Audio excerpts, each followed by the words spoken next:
Buenas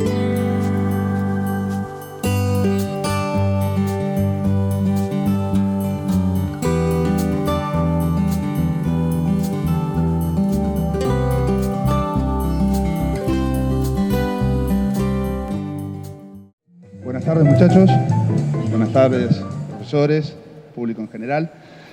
En el marco de las Open Lecture que organiza la Facultad de Ciencias Empresariales, hoy recibimos al contador Enrique Fowler Newton. Tenemos el honor de recibir al contador Enrique Fowler Newton.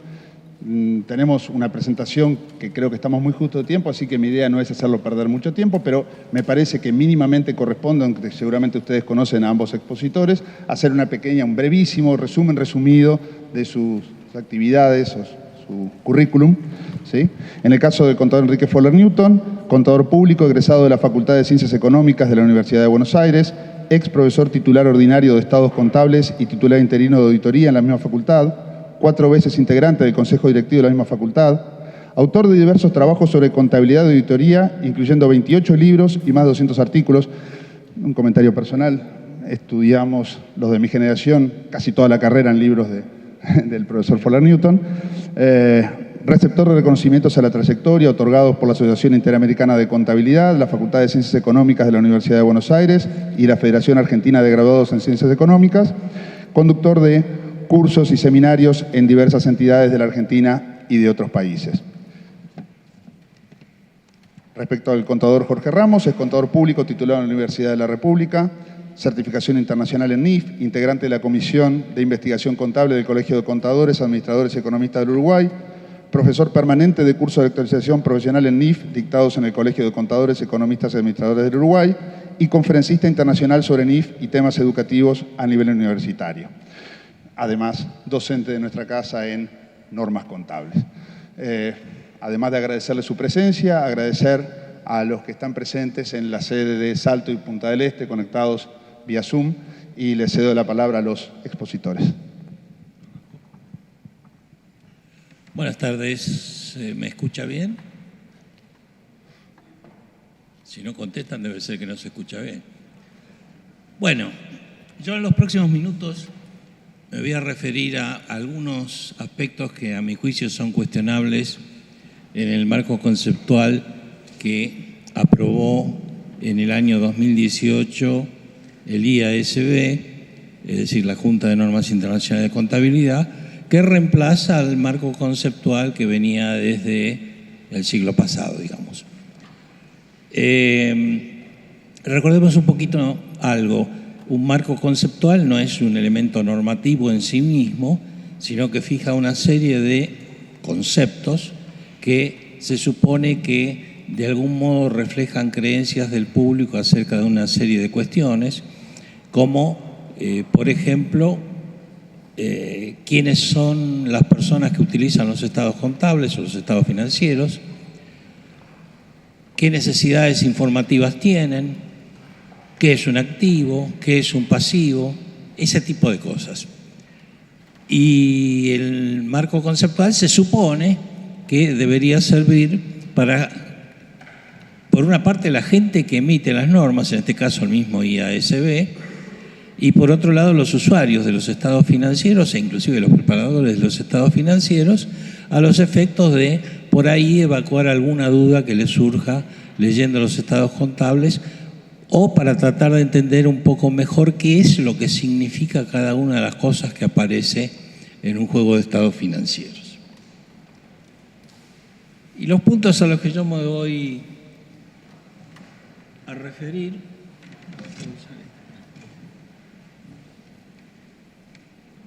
son 8.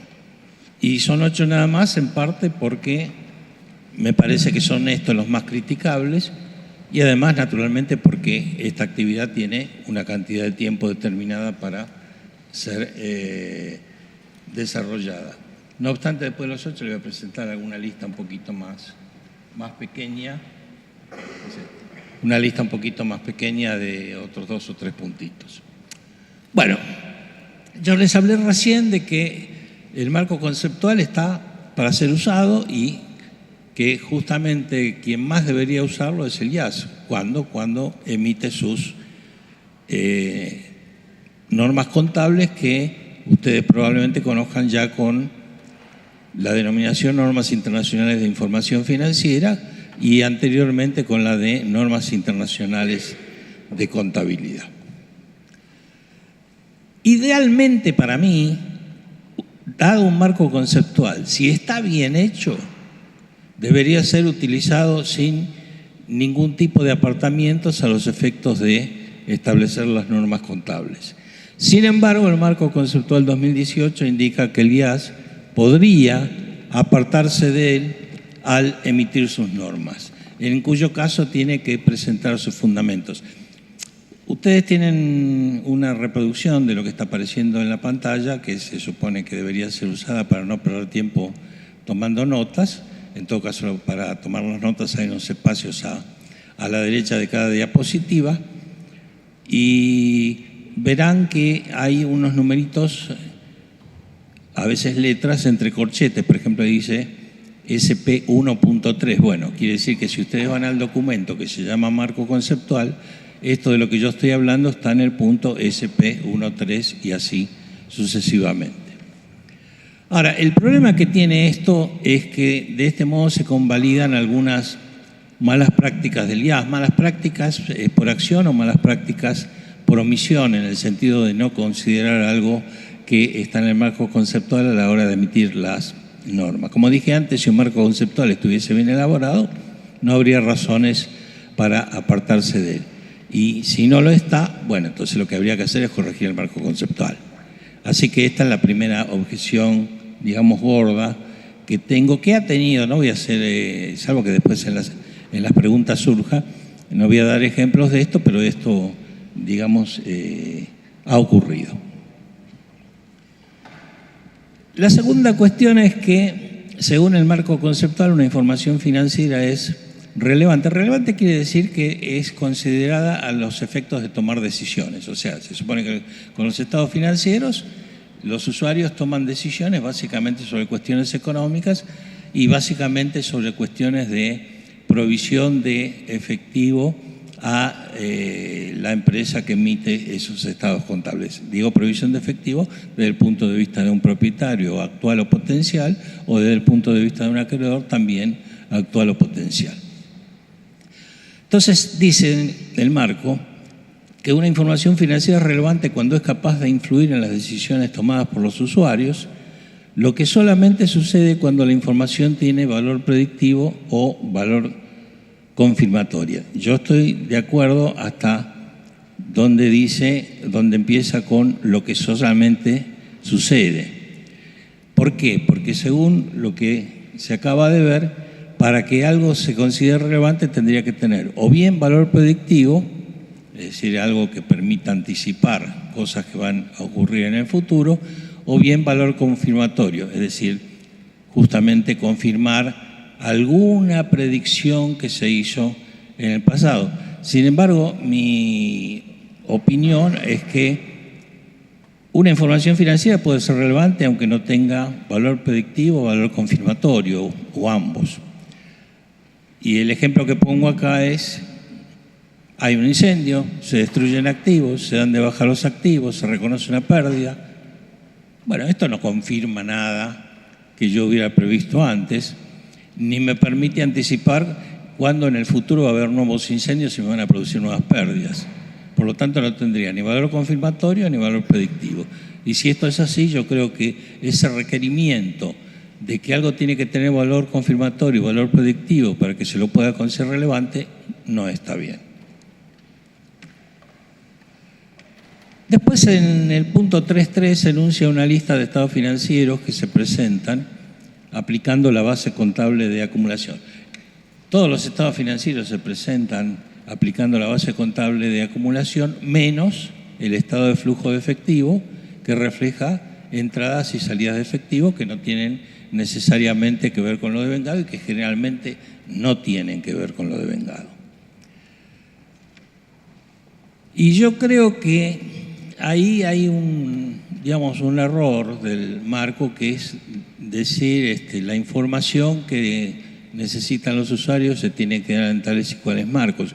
Yo creo que un marco se tiene que limitar a decir la información que necesitan los usuarios es de tal tipo. Por ejemplo, información sobre los activos, los pasivos, el patrimonio en una fecha determinada. Información sobre el resultado del periodo. Información sobre otros cambios en el patrimonio. Pero sin decir en qué estados financieros deben esas informaciones exponerse, porque esto justamente ya es materia de las normas contables y no de un marco conceptual. Entonces, tendría que haber una lista de informaciones necesarias, elementos de los estados financieros que deben informarse y también sí de las características cualitativas que las informaciones financieras publicadas deben tener para ser útiles. Y yo pararía ahí si yo fuera el que redactó el marco conceptual. Ahora, que toqué el tema de la información sobre flujos de efectivo, y dije que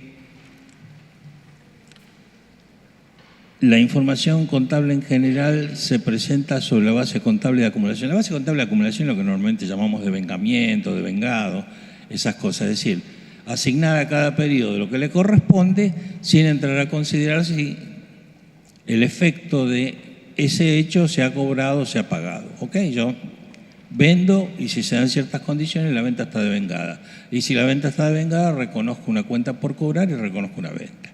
Después puede ser que la cobre antes, después puede ser que la cobre, punto. Y también puede ser que haya recibido algún anticipo de un cliente antes. Pero esas ya son cuestiones que tienen que ver con el flujo de efectivo y no con si la venta está devengada o no está devengada.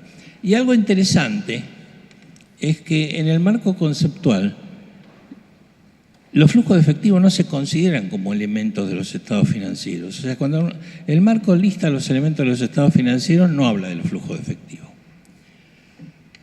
Pero también dice que la información histórica sobre el flujo de efectivo ayuda a evaluar la capacidad de generar flujos futuros de efectivo y su manejo en el pasado. Y el manejo en el pasado tiene que ver con la responsabilidad de quienes manejan a la entidad, normalmente los directores. En algunos pronunciamientos se habla de quienes están a cargo del gobierno de la entidad. Esa sería la idea. Con lo cual parecería entonces que se dice, bueno, no tendría por qué haber un estado de flujo de efectivo, porque los flujos de efectivo no son elementos de los estados financieros.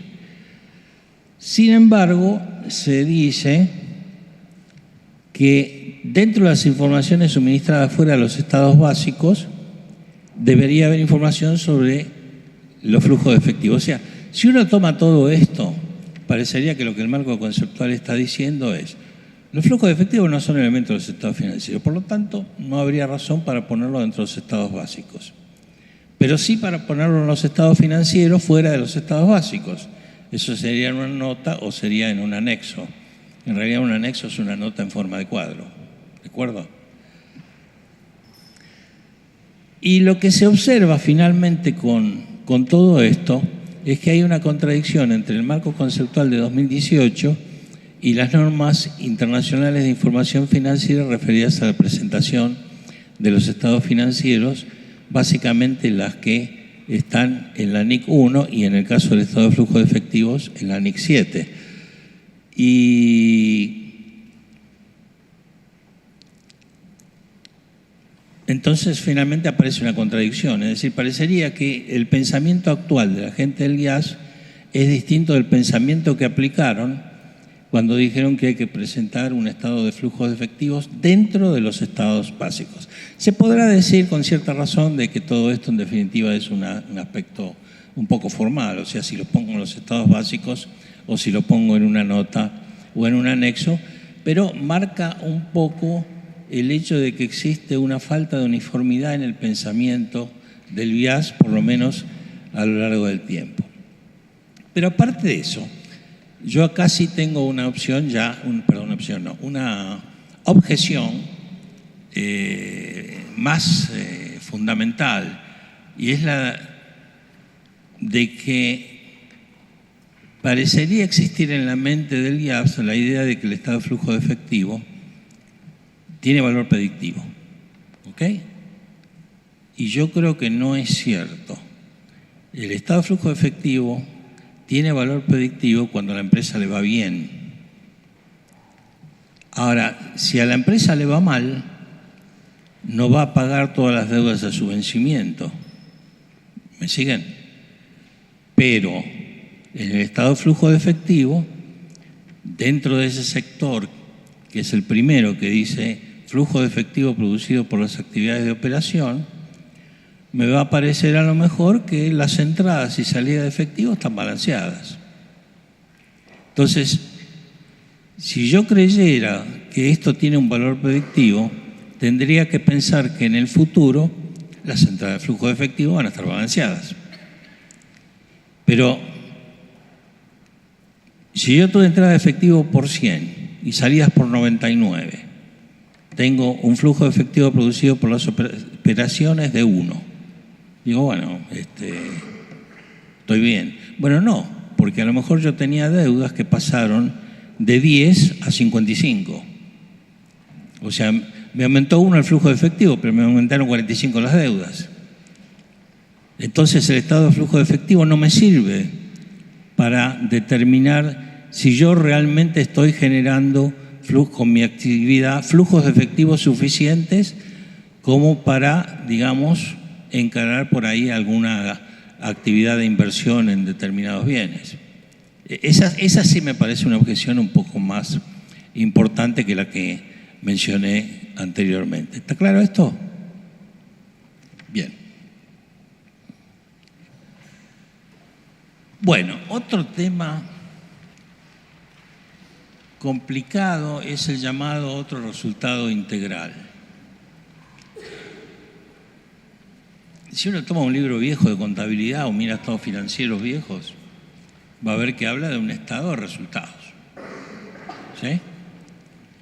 Y si va a la parte donde dice aplicación del concepto de mantenimiento de capital financiero, le van a decir que, de acuerdo con el concepto de mantenimiento de capital financiero, el resultado de un periodo es la diferencia entre el patrimonio inicial y el patrimonio final, después de eliminar de esa diferencia los aportes y los retiros de los propietarios. Que es más o menos el razonamiento de cualquier persona, digamos, el almacenero no necesita saber contabilidad para decir, bueno, tenía tanto, ahora tengo tanto, en el año puse tanto, me llevé tanto, lo que queda como diferencia es el resultado. ¿Ok?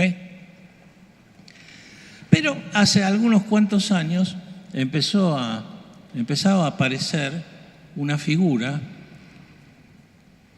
de diferimiento de resultados por distintas causas. Esto empezaron los americanos, los norteamericanos, con el diferimiento de ciertas diferencias de cambio que quedan en evidencia cuando se convierten en estados financieros, en una cuenta de patrimonio que no es de resultados. ¿Ok? Lo mismo se hace cuando se dice, bueno, voy a revaluar bienes de uso. Pero el mayor importe, la mayor medición, el cambio en la medición, no lo pongo como un resultado. Lo pongo en una cuenta que por ahí se llamará superávit de revaluación, saldo de revalú o algo parecido. ¿Está? Es decir, fueron apareciendo cuentas que estaban en el patrimonio, que no eran capital y que tampoco se consideraban resultados acumulados, con lo cual rompía un poco la idea de que el patrimonio, el origen del patrimonio, está dado por los aportes de los propietarios y por los resultados acumulados. En algún momento a alguien se le ocurrió, creo que en la FAS, en el organismo que en los Estados Unidos dicta las principales normas contables, a alguien se le ocurrió, bueno, juntemos todas esas cuentas. Y entonces las agruparon bajo algo que se llama otro resultado integral. Entonces dicen que tenemos el resultado que uno reconoció en el estado de resultados, más el otro resultado integral, la suma de esas dos cosas daría lo que se llama resultado integral. Y después dieron algún paso más, diciendo que además de tener un estado de resultados, había que tener un estado de resultados integral que incluyera este tipo de cosas. Ahora, el tema es que este otro resultado integral se expone por separado sin que parezca existir un razonamiento atrás. Es decir, que todos esos casos en que se dijo, bueno, esta diferencia de conversión la vamos a poner en otro resultado integral. El superávit de revalúo lo vamos a poner en otro resultado integral. Los resultados de ciertas operaciones de cobertura los vamos a poner en otro resultado integral. Pero no hay un fundamento atrás de todo esto que diga, bueno, de lo que uno debería considerar resultado de acuerdo con el concepto de mantenimiento del capital financiero, yo voy a poner cosas en resultado integral, en otro resultado integral, disculpen, si se dan tales condiciones, y si no, los voy a poner en resultados. Más aún, en ciertas partes del marco conceptual del IAS, lo que se da a entender que el lugar lógico para poner todo esto es el estado de resultados. O sea, hay un divorcio entre conceptos y lo que aparece en distintas normas. Y esto nunca, digamos, se fue manejando caso por caso. Un día dijeron, bueno, la diferencia de conversión, otro día dijeron el superávit de revalúo. Bueno, y así fueron apareciendo casos, dejando un poquito la impresión de que el otro resultado integral se ha manejado más para disimular algunas cosas. Es decir, el tema de las diferencias de cambio, por ejemplo, en los Estados Unidos, tiene que ver con la moneda que uno utiliza en la contabilidad. Entonces, si una empresa tenía la moneda dólar en la contabilidad y tenía muchos activos y pasivos en marcos, estoy hablando de hace unos cuantos años atrás, bueno, por ahí, ante una modificación del tipo de cambio, dólar versus marcos, aparecía una diferencia de cambio importante. Sí, la empresa tenía muchos activos en marcos y muchos pasivos en marcos. Entonces, todo este tema de la conversión deriva en que por ahí esas diferencias yo no las muestro como resultado. Con lo cual da la sensación de que el concepto de otro resultado integral se ha utilizado para disimular la volatilidad de los resultados. Es decir, a los empresarios les gusta tener estados contables que indiquen un futuro previsible. Entonces, por ejemplo, si el resultado es 50-50-50, dice, bueno, la gente va a pensar en el futuro que yo voy a seguir ganando 50 por año.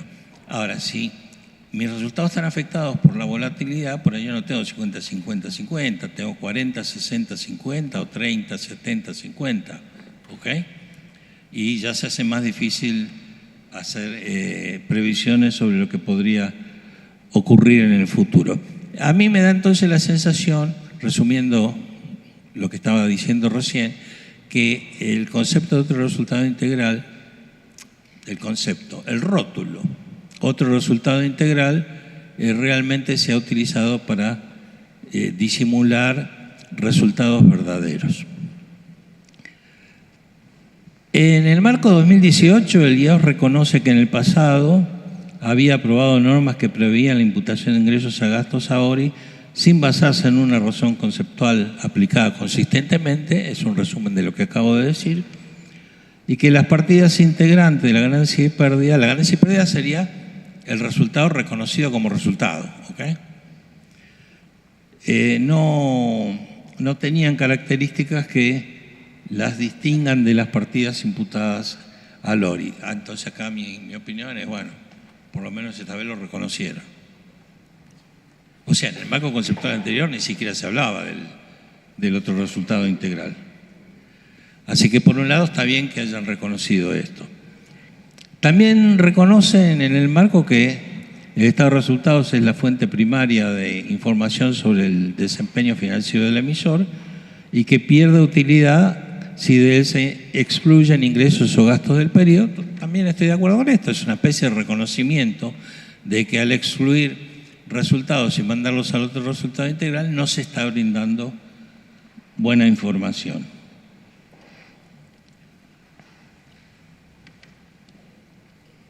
Lo que se dice ahora es que en general todos los ingresos y gastos deben imputarse al resultado del periodo, de acuerdo, y que en circunstancias excepcionales el IAS podría aceptar sería que ciertos cambios en valores corrientes se imputen al otro resultado integral.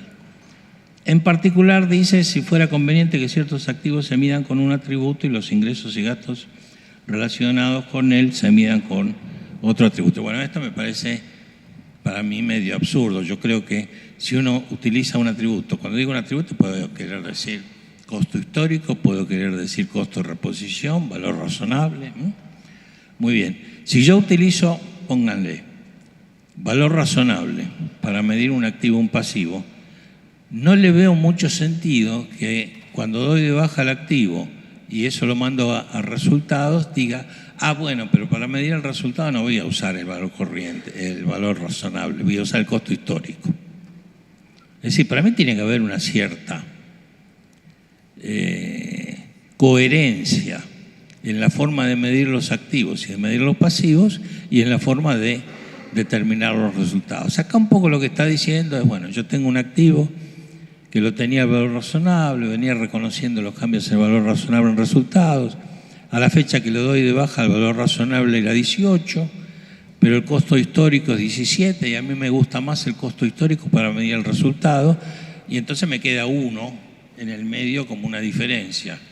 O sea, doy de baja un activo de 18, tomo un gasto por 17, me queda 1 y ese 1 lo mando al otro resultado integral. Eso es lo que estaría diciendo el IAS de que podría en algunas circunstancias ser apropiado. Yo creo que no es apropiado en ningún caso.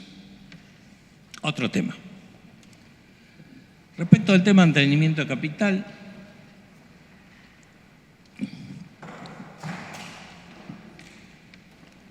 en los marcos conceptuales de 1989 y 2010 había cierto capítulo, que ahora es el capítulo 8, y lo que han hecho es dejar ese capítulo. No han vuelto a analizar el tema y el IAS argumentó que la actualización de la discusión habría demorado significativamente la finalización del marco conceptual.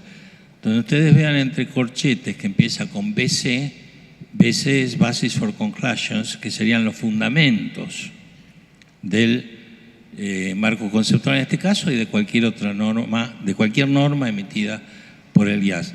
Una recomendación que hago, como estamos en una universidad, es que para entender bien las cosas que hace el IAS es importante leer los fundamentos de cada una de las normas. Inclusive dentro de las alternativas que uno tiene en materia de suscripciones a los pronunciamientos del IAS, algunas permiten acceder a algo que se llama algo así como normas anotadas, donde, digamos, cada norma está vinculada con el correspondiente fundamento. O sea que para entender por qué cuernos me ponen esta cosa en esta NIF es interesante ir a los fundamentos.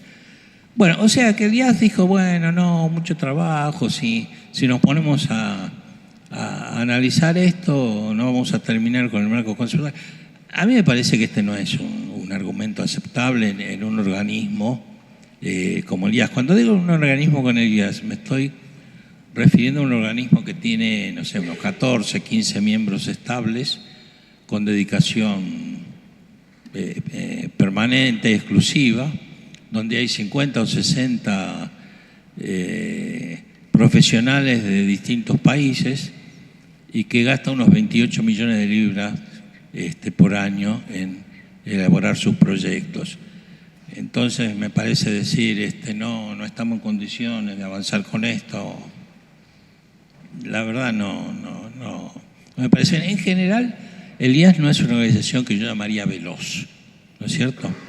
Por ejemplo, en materia de minería, en el año 2000, cuando el IAS comenzó en el 2001, pero hasta el 2000 había otro organismo que era el IASC, con C, que se llamaba así porque era Comité de Normas Internacionales de Contabilidad.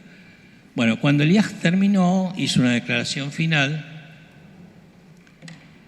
y dejó un trabajo, un papel para discusión sobre minería enorme, que uno dice, bueno, si yo tengo esto y lo analizo un poco más, puedo hacer la norma contable sobre minería más o menos rápido. Sin embargo, estamos en 2019 y no han avanzado nada con eso.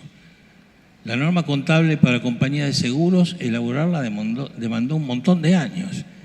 O sea, a mí me parece que con el dinero con el que cuentan, no deberían, con el dinero y con la cantidad de personal con la que cuentan, no deberían tardar tanto en hacer las cosas. Y no deberían, en este caso, haber dejado sin tocar el capítulo 8. De todos modos, el marco indica que la mayoría de los emisores considera que el capital a mantener es el financiero. El financiero es justamente el que toma en cuenta las sumas aportadas. Hay otro criterio que es el de mantenimiento de capital físico. No me voy a detener en esto ahora, pero realmente no tiene aplicación en el mundo. Sin embargo, se dice acá en el marco, ¿no?, que se acepta que se tome el capital físico si haciéndolo se responde mejor a las necesidades de los usuarios de los estados financieros.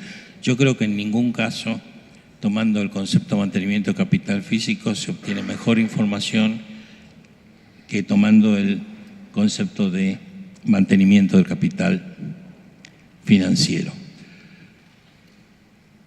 O sea, que para obtener buena información hay que utilizar el concepto de mantenimiento de capital financiero. Y además apunto acá que ningún componente de las NIF se basa en la aplicación del concepto de mantenimiento de capital físico. Bueno, una cosa que no está tratada es el tema de la moneda de medición.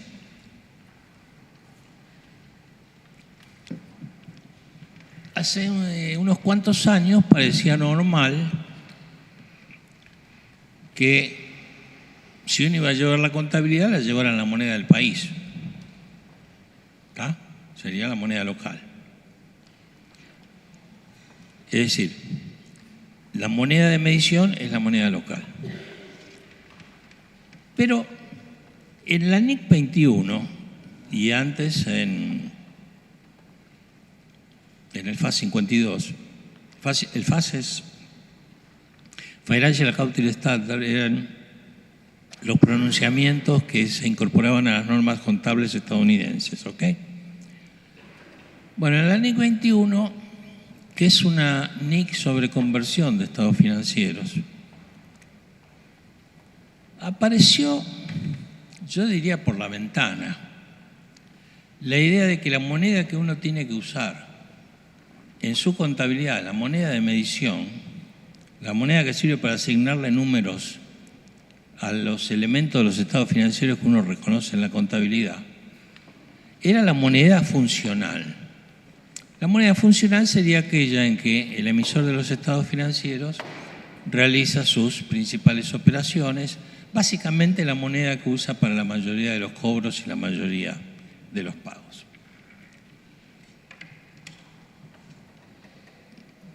Y esto tiene que ver con lo que hablábamos antes de las diferencias de cambio de conversión.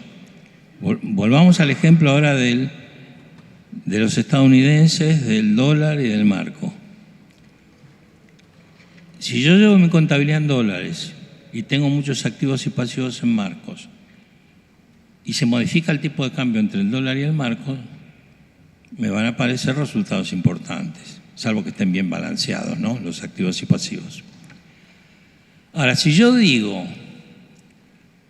que debo utilizar no la moneda local, el dólar en ese caso, sino la moneda funcional, y en ese caso sería el marco. ¿Qué pasa? Yo voy a tener muchos activos y pasivos en marcos y pocos activos y pasivos en dólares, ¿cierto? Entonces, si hay una modificación del tipo de cambio, las diferencias de cambio que yo reconozco son menores. Bien. Lo que está sin discutir en ningún lado es si el enfoque de la moneda funcional es coherente con las necesidades de los usuarios de los estados financieros. Yo creo que esto debería ser estudiado. Ya tendría que decir por qué la moneda funcional es la que tiene que usarse como moneda de medición. ¿Por qué no la moneda local?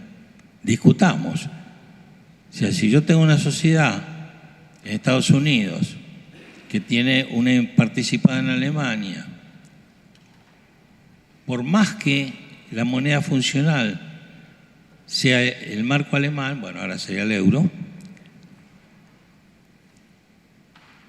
por más que yo haga eso, yo, por ejemplo, como accionista de esta compañía estadounidense, ¿me interesa que la contabilidad se lleve en marcos alemanes o me interesa que la contabilidad se lleve en la moneda en la cual la empresa estadounidense paga sus dividendos?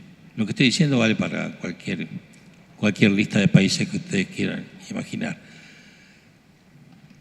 Yo no tengo la respuesta, tiendo a pensar que hay una cierta superioridad a la moneda local y que entonces la moneda de medición tendría que ser la local y no la funcional. Pero sea como fuere, sea que es mejor la moneda local o sea que es mejor la moneda funcional, eso tendría que estar discutido y puesto por escrito. Y eso no está en el marco conceptual. Y después está el tema del reconocimiento de los efectos de inflación, que es otra cuestión no tratada. La NIC 29 trata la cuestión, pero tiene unos requerimientos o unas ideas absurdas acerca de los casos en que es imprescindible hacer ajustes por inflación. Da una serie de pautas de cuándo una economía sería, entre comillas, hiperinflacionaria. Hiperinflacionaria para ellos, porque para los economistas hiperinflacionario es otra cosa, ¿ok? Y una de esas pautas es que haya un 100% de inflación acumulada en 3 años. Y uno sabe que con un 7, 8%, 6% a veces de inflación anual, ya los estados están, si no se ajustan por inflación, ya los estados están suficientemente distorsionados. Bueno, esta cuestión sigue sin ser tratada en el marco conceptual y en los fundamentos se dice que podría considerársela a la cuestión si hubiera que revisar las normas sobre la cuestión. O sea, acá se pone, digamos, el carro adelante del caballo. O sea, lo lógico es que el marco conceptual diga más o menos en qué casos uno tendría que considerar los efectos de la inflación en los estados financieros. ¿Cuándo afectan las decisiones de los usuarios de los estados financieros? Y si se dan esos casos, la norma tendría que decir, bueno, llegados esos casos, hay que ajustar por inflación. Perdón, mi opinión es que habría que ajustar por inflación siempre, salvo que los efectos no sean significativos. Pero entonces tendría que estar primero el tratamiento de la idea en el marco conceptual y después está la norma. Acá es al revés, se dicen, bueno, el día que revisemos la norma, vamos a ver si revisamos el marco conceptual. Mi opinión, la cuestión debería haberse tratado como parte del tema de la unidad de medida y las normas de NIC 29 son tan malas que tendrían que ser revisadas y que no basta con que el IAS diga que la cuestión le interesa, debería ser algo al respecto. Bueno, y acá hay una listita de otros defectos que ustedes pueden ver, no los voy a comentar aquí, salvo que alguien quiera decir algo en alguna pregunta. Con esto termino mi monólogo, entiendo que las preguntas van al final, ¿no? Entonces lo que acá dice preguntas y comentarios, agréguenle mentalmente al final, ¿ok? Y si cuando hacen esas preguntas se olvidan alguna, acá está abajo la dirección de mi correo electrónico. Entonces termino mi comentario, pasamos a la otra exposición y al final de todo pasamos a las preguntas y, si es posible, respuestas. Gracias.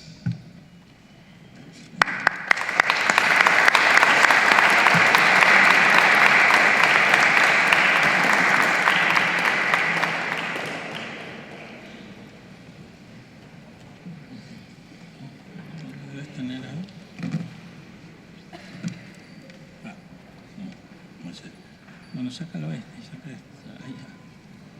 Ya va a aparecer. Ya va a aparecer. A ver, cachito.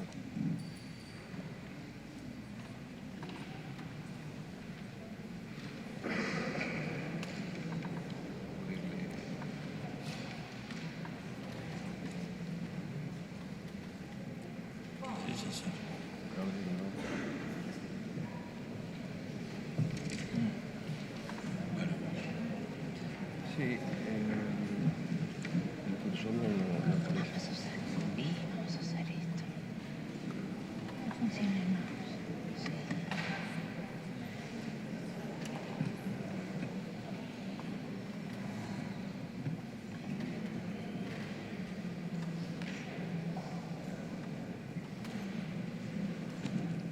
No se vayan, que todo tiene arreglo.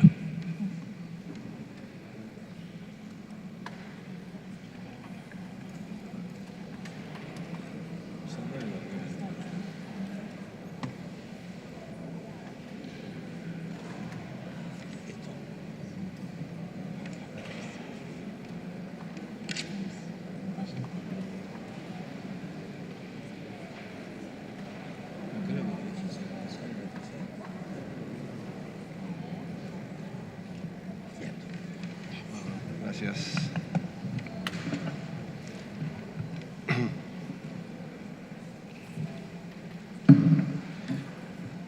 Bueno, buenas tardes. La idea, primero agradecemos al contador Foley Newton por el aporte que nos ha brindado y, como siempre, muy claro, como cuando estudiamos en sus libros. Así que, bueno, vamos a tratar en lo posible, en algunos minutos que nos han asignado, bajar un poquito todo el tema del marco normativo a lo que es el Uruguay, digamos, ¿verdad? Porque desde el punto de vista internacional, claramente fue expuesto por Enrique algunos comentarios sobre detalles o ciertas objeciones que compartimos prácticamente en la mayoría de ellas, quizás sería importante ver un poco qué aplicación vamos a tener en Uruguay respecto a este tema y, bueno, y cuál es el marco normativo que está vigente, a pesar que muchos de ustedes, que me constan porque estamos viendo acá varios alumnos de este año, algunos de los aspectos que vamos a mencionar ya han sido tratados en la asignatura correspondiente, ¿verdad? En principio, como planteaba Enrique, cuando estamos enfrentados a la normativa internacional, uno de los elementos que tenemos obviamente es el marco conceptual, además de las normas internacionales y la aparición, digamos, de una norma específica para las pymes que en Uruguay, como muchos de ustedes ya saben, está vigente su aplicación desde el año 2015, de acuerdo a ciertos decretos que forman la base normativa en nuestro país. Respecto a algunos comentarios rápidos sobre el marco conceptual, en realidad todos tenemos una idea de que son bases teóricas que de alguna manera lo que hacen es tratar de permitir armonizar de alguna forma a nivel mundial, ayudando de alguna forma a los emisores a que, bueno, la calidad de la información sea válida y de alguna manera haya una convergencia, lo cual en los últimos años hubo cierto desfasaje, por decirlo de alguna manera, entre la aparición de normas contables con ciertos elementos que de alguna forma iban un poco en discordancia con lo que decía o indicaba el marco conceptual anterior. Y bueno, de alguna manera el objetivo que tiene el marco conceptual en los últimos años no se estaba de alguna forma cumpliendo exactamente debido a esa, de alguna manera, distorsión, por decir de alguna forma, e inclusive en algunas normas que tenían conceptos que no estaban realmente contemplados dentro del marco anterior, o sea, el 2010, que inclusive tenía una buena parte del marco anterior, que es del año 89. Entonces, en realidad cuando me voy a tener simplemente en el último ítem donde dice que algunos de los objetivos es aportar elementos de análisis al aplicar las NIF y en tratamiento de situaciones no contempladas. Y acá hacemos una referencia, digamos, cruzada a la NIC número 8, en el cual hace especial énfasis o hincapié en que en algunos temas en donde hay que aplicar juicio profesional, donde no encontramos una respuesta específica en alguna norma, tenemos que recurrir al marco conceptual de acuerdo a lo que se entiende como definición de activos, pasivos, etc. En particular, en el nuevo marco conceptual con una definición de activos y pasivos con algunos agregados o variantes de acuerdo a lo que veníamos trabajando en el marco anterior. Entonces eso llevó a que de alguna manera fuera necesario revisar el marco conceptual y en principio algunas cosas se han resuelto, pero simplemente para unir con el comentario del colega, no se ha logrado totalmente en función de todos los aspectos que acabamos de analizar. O sea que en este punto simplemente es para unir un poco ambas exposiciones. Y ahora sí, me gustaría entrar a analizar un poco qué es lo que pasa en nuestro país. En nuestro país, el marco normativo básicamente se sustenta en 3 decretos relevantes. En realidad diríamos 2 porque hay uno de ellos que fue modificado posteriormente y otro que trata básicamente aspectos de presentación, ¿sí? En realidad, lo que se planteó en el decreto 291 en el año 2014 fue la situación de que en Uruguay las entidades se podían subdividir, digamos, en 3 franjas o 3 categorías. Aquellas que aplicaban las NIF, que vulgarmente se le llama NIF completas, pero digo, en principio el término es normas internacionales de información financiera, ¿sí? Lo de NIF full o NIF completas es simplemente porque luego apareció la NIF para pymes y es un poco la forma de identificarla, pero realmente es decir, la situación en Uruguay es que algunas empresas aplican una norma específica para pymes, ¿sí? Y otras, que la franja 3, que aplican una parte de la NIF para pymes, o sea, algunas secciones. No es el motivo de esta charla entrar en detalle sobre el contenido de la NIF para pymes, pero sí es importante entender que en Uruguay, donde entre el 80 y el 90% de las entidades califican como pequeñas y medianas entidades, ¿sí? Es una norma en la cual es de una aplicación enorme, digamos, en nuestro país. Y por lo tanto, es importante que en algún momento todos tengan la posibilidad de analizarla y, en principio, es de aplicación en la profesión. Entonces, cuando uno entra a analizar el marco conceptual a aplicar, estamos hablando de la aplicación para la franja 1, ¿verdad? Que aplican las NIF. Pero cuando en Uruguay aplicamos las NIF para pymes, en primer lugar hay una sección específica dentro de la NIF para pymes, la sección número 2, que se le llama conceptos y principios, que da un poco las pautas, las definiciones, los criterios de reconocimiento, definición de activos pasivos, que no condice, obviamente, con el nuevo marco conceptual, ¿sí? Porque la NIF para pymes, que está vigente en Uruguay, es una versión que tampoco es la última, sino que la primera, el año 2009. O sea, en Uruguay no estamos actualizados en ese sentido y eso hace que haya una cierta, digamos, discordancia entre la normativa que uno va a aplicar a las empresas de la franja 1 contra la normativa que aplicamos en las entidades que de alguna manera califican como pymes, ¿sí? Y hay una tercera franja que hablamos hoy que se refiere a normas contables simplificadas, ¿verdad? ¿Por qué? Porque lo que se hizo fue seleccionar, digamos, a través de lo que sería, o se incluyó en el decreto 291, algunos temas, algunas secciones de la NIS para pymes, ¿sí? Y lo que se hizo además es agregar algunas alternativas, ¿sí? Que ahora vamos a comentar, que eso tiene un sentido, porque cuando en Uruguay se emitió el decreto 291 en el año 2014, ya estaba prácticamente por entrar en vigencia una nueva versión de la NIS para pymes, ¿verdad? Entonces, lo que se hizo en el decreto a nivel local fue incorporar algunas alternativas, ¿sí? Para alinear de alguna manera con los cambios que se venían. Concretamente, ¿sí? Las alternativas más importantes son la posibilidad de reevaluar, ¿verdad?, los elementos de propiedad mediante de equipo, de intangibles, ¿sí? Que en realidad en la versión original de la NIS para pymes no se contemplaba, ¿verdad? Pero sí se incorporó en la versión, la última, del año 2015. Por lo tanto, en Uruguay, vía decreto, esa posibilidad se incorporó a través de un tratamiento que se le llama alternativo, ¿sí?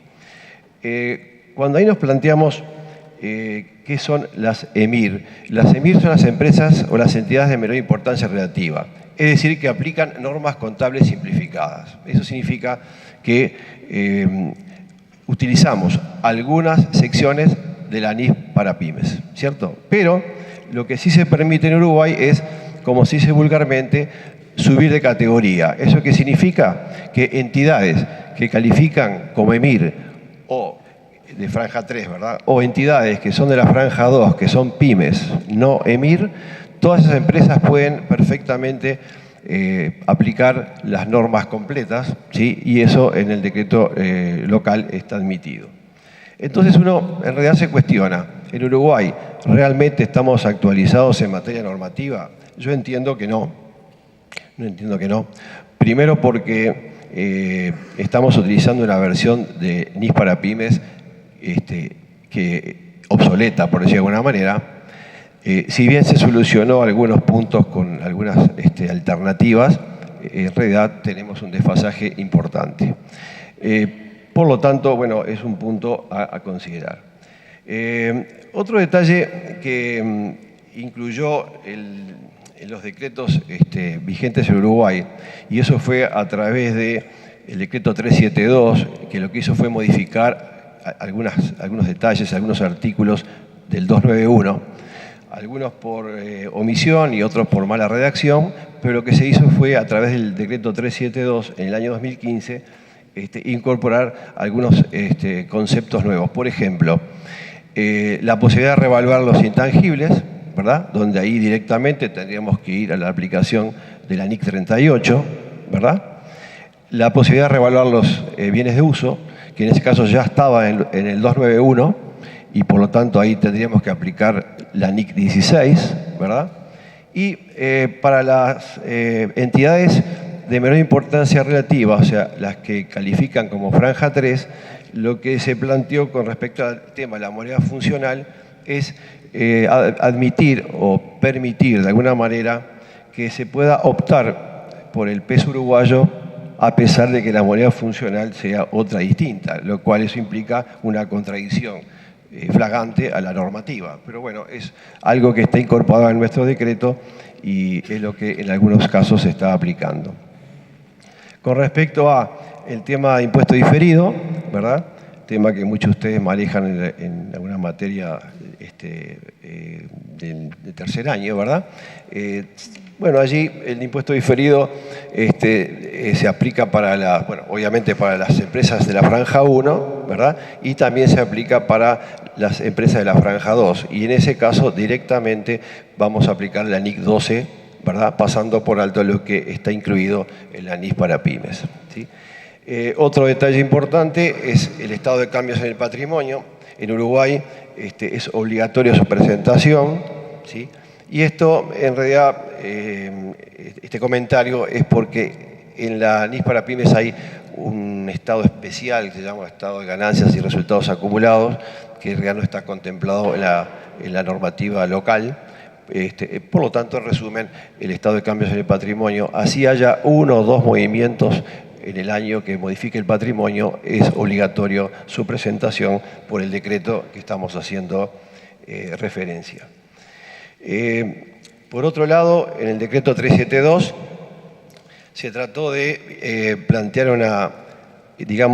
alguna simplificación en lo que es la transición, ¿verdad? Cuando uno aplica por primera vez las normas para pymes, porque la NIS para pymes tiene algunos lineamientos, ¿sí? Algunos trabajos específicos para aplicar, digamos, en el momento de la transición. Pues bien, en Uruguay se dio la posibilidad de una solución simplificada, ¿verdad? Lo cual, entre otras cosas, y sin entrar en detalle por un tema del tiempo que disponemos, pero por ejemplo, ¿sí? Existe la posibilidad, si optamos por la solución simplificada, de solamente presentar el comparativo del estado de situación financiera, no del resto de los estados contables, ¿verdad?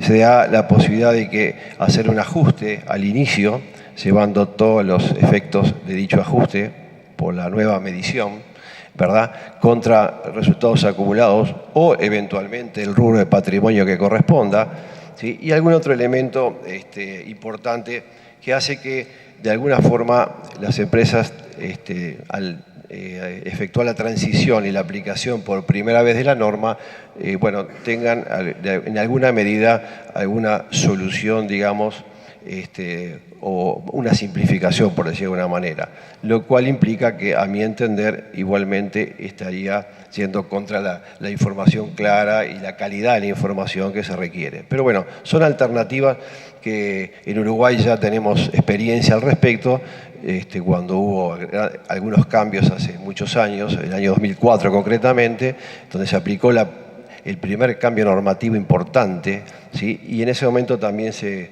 ideó, por decir de alguna manera, una solución simplificada, por decir de alguna forma, a la uruguaya, ¿verdad? Lo cual origina un trabajo, que técnicamente no nos convence, pero de alguna manera es una forma de facilitar la transición, ¿verdad? Con respecto al tercer decreto, que es la base o el pilar también del marco normativo, bueno, en realidad el decreto 408 del 2016 lo que permitió de alguna manera es eliminar o derogar el decreto 103 del año 91, que en muchos de sus aspectos tenía incoherencias respecto a lo que indicaba la NIC número 1, si bien se había tratado de solucionar parcialmente el tema con el decreto 37 del 2010, que simplemente lo que en aquel momento decía que, bueno, en aquellas cosas que no era compatible el decreto 103 del 91 con la NIC 1, bueno, en ese caso la opción era aplicar la NIC 1. Bueno, con el 408 lo que se hizo fue directamente derogar el 103 y por lo tanto el 37 del 2010, que ustedes están viendo en pantalla, y directamente lo que aplicamos ahora son criterios que condicen con lo que se especifica en la NIC número 1. Y básicamente traté de resumir lo más importante. Se sigue manteniendo el tema que en Uruguay hace años que se viene aplicando, de separar los activos en corriente y no corriente. El activo corriente en grado decreciente de liquidez. En ese sentido, todos los contadores estamos muy habituados a esa forma de presentación, porque ya en el decreto 103 del año 91 se venía aplicando, y en el anterior, que voy muy por atrás haciendo historia, del año 76, también ya se aplicaba, así que en esto no hubo ninguna novedad, por decir de alguna manera. En el estado de resultado integral, para hablar en términos correctos, en el estado del resultado y otro resultado integral, bueno, el decreto local exige la presentación en 2 informes, ¿verdad? Por un lado, el estado de resultados tradicional y por otro lado, el estado de resultado integral, que en realidad es otro informe del cual partimos del resultado tradicional, ¿sí? el pérdidas y ganancias que todos conocemos, y se le agrega lo que hoy mencionaba Enrique, que es el otro resultado integral, ¿sí? Con todos los objeciones que podemos compartir de acuerdo a lo que mencionaba el colega, pero de todas maneras es el formato que se aplica en Uruguay. Que los gastos se pongan funcionalmente y que las partidas del ORI se presenten netas del impuesto a las ganancias. Y con respecto al estado de flujo de efectivo, como muchos de ustedes conocen, hay dos métodos para poder exponerlo. Bueno, en Uruguay, por decreto 408, es obligatorio el método indirecto, ¿verdad?, partiendo en los flujos operativos, ¿verdad?, del resultado y haciendo una serie de ajustes para poder determinar el resultado proveniente de operaciones. Esto significa entonces que nuestro marco normativo, en principio, y uniendo de alguna manera con lo que es la aplicación del marco conceptual del 2018 que entra en vigencia el próximo año, digamos que ¿quiénes lo van a aplicar básicamente? Bueno, aquellas entidades de la franja 1, o sea, que de alguna forma no califican como pymes, lo pueden llegar a aplicar el resto de las entidades, las pymes y las EMIR, si es que el profesional actuante decide de alguna manera subir de categoría. Por lo tanto, en ese caso, ¿sí?, una EMIR, por ejemplo, podría aplicar las NIF completas y en ese caso el marco conceptual nuevo es aplicable, ¿verdad? Lo cual implica que, como comentario para todos ustedes, estén ya ejerciendo algunos o siendo estudiantes y ya trabajando en el área contable, que es un punto importante a revisar, estudiar, porque bueno, se aplicará en Uruguay en algunos tipos de empresas, ¿verdad? Y como estamos en un ámbito académico, ¿verdad?, y para hacer un cierre, digamos, a los comentarios que planteamos y en coherencia con lo que decía Enrique,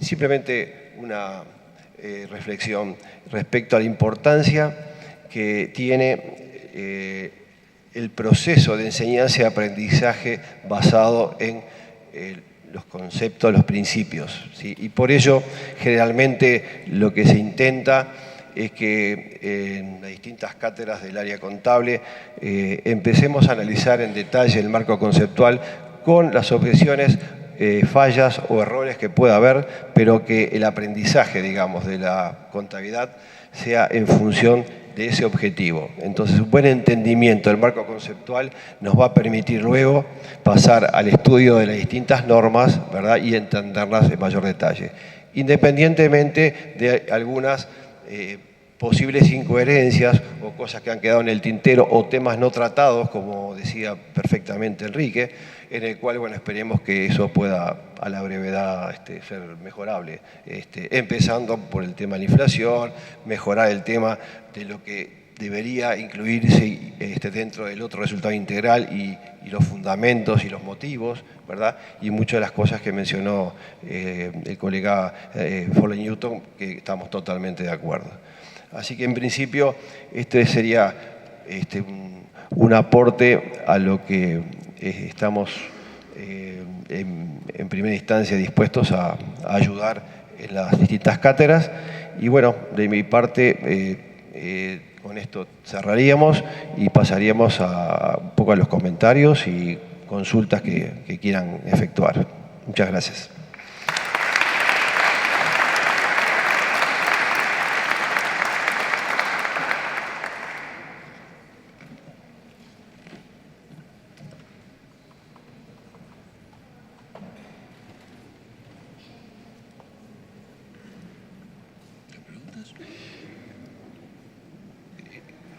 Si desean hacer alguna consulta.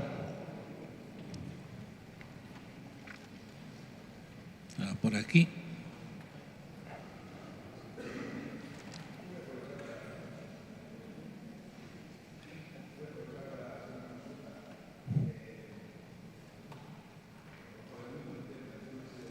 No te llego a escuchar bien, no sé.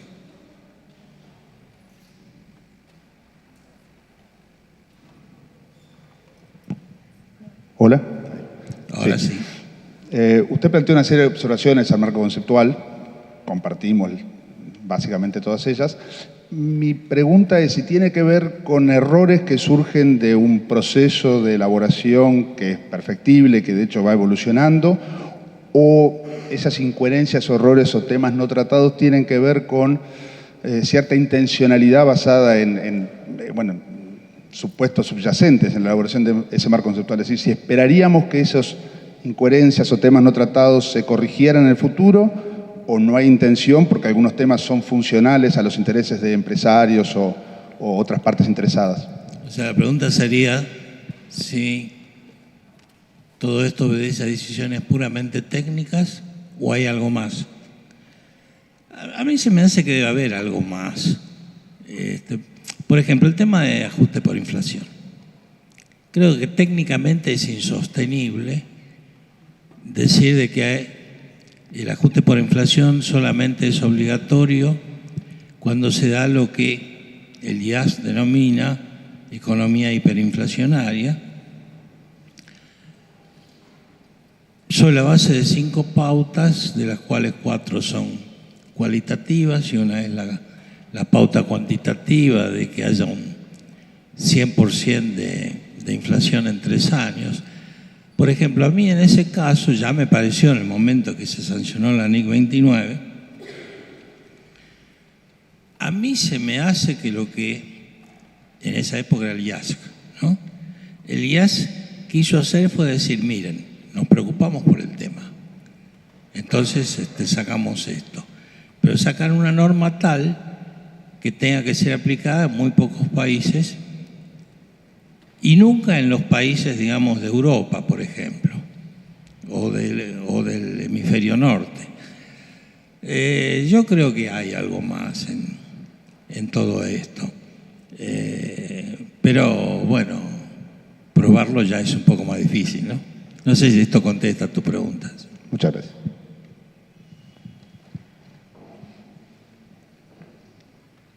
Nada por aquí. Esto Bueno. generalmente quiere decir una de dos cosas, o que estuvo todo muy oscuro o que estuvo todo muy claro. Creo que estuvo muy claro, pero en todo caso tienen la forma de contactarse con cualquiera de los dos profesores en el futuro si tienen alguna otra consulta. De nuestra parte, agradecerles nuevamente su presencia y la presentación, que reitero que para mí fue muy clara. Y bueno, nos vemos mañana que tenemos otro evento en la sala Bauzá, también los esperamos y de interés. Vamos a hablar justamente sobre el tema del ajuste por inflación y el de norma de arrendamiento, perdón. Bueno, muchas gracias. Gracias. Muy bien.